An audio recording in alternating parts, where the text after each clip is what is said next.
Question number 1, आलेख कागदावरील प्रत्येक चौरस एक चौरस एकक असल्यास रंगीत आकृती क्षेत्रफळ चौरस एकक असेल. याचं उत्तर आपण पाहणार आहोत. चित्र मोठे करून पाहायचं आहे आणि हे जेवढे चौरस रंगवले आहेत तेवढे मोजायचे आहेत. एकूण 58 चौरस रंगवले आहेत म्हणून त्याचं उत्तर 58 आहे. दुसरा प्रश्न, 10 मीटर बाय 15 मीटर मोजमाप असलेले आयत क्षेत्रफळ किती चौरस मीटर असेल? त्या दोघांचा गुणाकार 10 × 15 150 मीटर असेल. एका आयताकार क्षेत्राचे मोजमाप केले तर ते 1 किलोमीटर बाय 75 मीटर आहे, तर त्या क्षेत्राचे क्षेत्रफळ किती असेल? 1 किलोमीटर म्हणजे 1000 बाय 75 चौरस मीटर.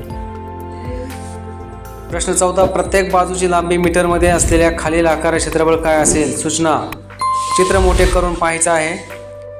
27 2 आयत बनतात. 9 × 27 आणि 3 × 21 दोघांची बेरीज 48 येते.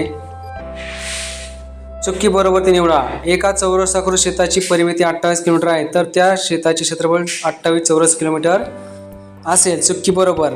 परिमिती 28 आहे याचा अर्थ बाजूची लांबी 7 आहे आणि चौरसाचे क्षेत्रफळ हे बाजूचा वर्ग असतो, म्हणून दिलेलं उत्तर हे 28 चौरस किलोमीटर चूक आहे. बंद घडणी असलेल्या घनाकृती बंद खोक्याला किती पृष्ठे असतात? 6.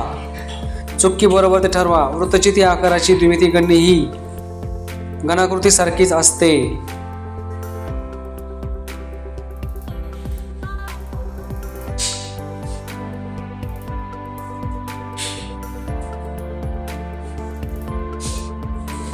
त्रिमितीय आकाराच्या वस्तूंचा द्विमितीय आराखडा म्हणजे टिंबटिंब होय. घडणी.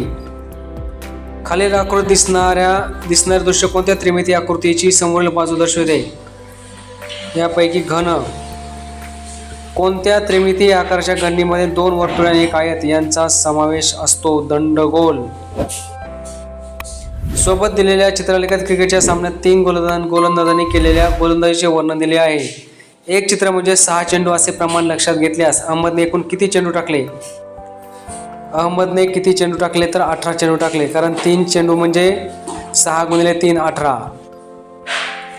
दिलेल्या तक्त्यामध्ये क्रिकेट सामन्यातील 3 गोलंदाजीचे आकडे वर्णन केले आहे. सर्वाधिक धावा कोणी दिल्या? आता या ठिकाणचं चित्र पाहिलं तर दिलेल्या धावा चंद्रकांतने 18, रमाकांत 20 आणि अहमदने 12, तर सर्वात जास्त धावा रमाकांतने दिलेल्या आहेत. त्याचं उत्तर आहे रमाकांत. सोबत दिलेल्या चित्रलेखात क्रिकेटच्या सामन्यात 3 गोलंदाजांनी केलेल्या गोलंदाजीचे, त्यांनी दिलेल्या धावांचे तसेच त्यांनी घेतलेल्या बळींची संख्या यांचे वर्णन दिले आहे. कोणत्या खेळाडूने 4 बळी घेतले? आता या ठिकाणी बघा, गोलंदाज, षटके आणि दिलेले धावा, घेतलेले बळी. या ठिकाणी चंद्रकांतने 4 बळी घेतले, रमाकांतने डॅश, अहमदने 2. मग सर्वात जास्त बळी 4 बळी घेतलेला कोण आहे? चंद्रकांत. सोबत दिलेल्या चित्रलेखात क्रिकेटच्या सामन्यात 3 गोलंदाजांनी केलेल्या गोलंदाजीचे, त्यांनी दिलेल्या धावांचे तसेच त्यांनी घेतलेल्या बळींची संख्या यांचे वर्णन दिले आहे. एकूण किती षटके टाकली गेली? 1 चेंडू म्हणजे 1 षटक, असे एकूण 9 षटके गोलंदाजी केलेली आहे. सोबत दिलेल्या चित्रलेखात क्रिकेटच्या सामन्यात 3 गोलंदाजांनी केलेल्या गोलंदाजीचे, त्यांनी दिलेल्या धावांचे तसेच त्यांनी घेतलेल्या बळींची संख्या यांचे वर्णन दिले आहे. रमाकांतने किती बळी घेतले? रमाकांतने 0 बळी घेतले, कारण त्याच्यासमोर डॅश आहे. अशा प्रकारे आपलं गणितचं स्वाध्याय संपलेला आहे.